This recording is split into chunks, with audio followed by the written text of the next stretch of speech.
Alright, next project. Gotta make a super cool door pull lock system. And I couldn't find any gears, so I gotta make them.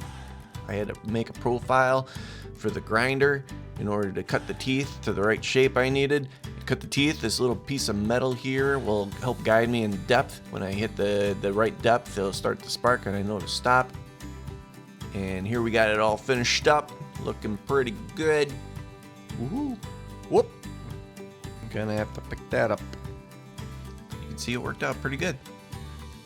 Here we got a rack and pinion. The pinion gear will be attached to a lever, and the rack gear will be attached to the rods that will be sent up and down into the ceiling and the ground.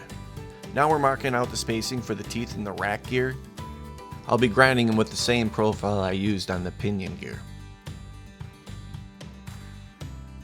Now let's piece it together a little bit and get a little sneak peek as to what this thing will do when I'm done. Looking pretty good so far.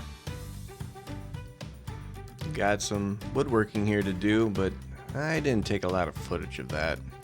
So let's just keep going. There's two sets, and the wood is the same wood that was used in the build out of the location. Alright, here's the assembly of the lever mechanism. This involves a stop that controls the handle from only turning 90 degrees, which gives the handle a nice firm, rigid control.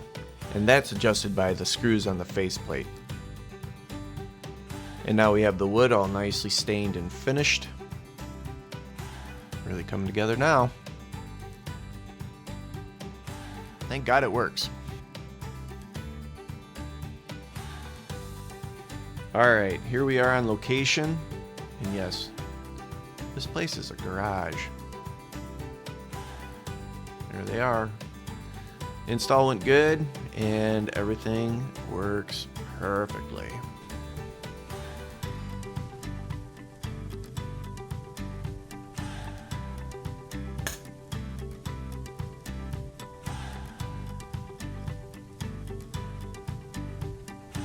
Yes.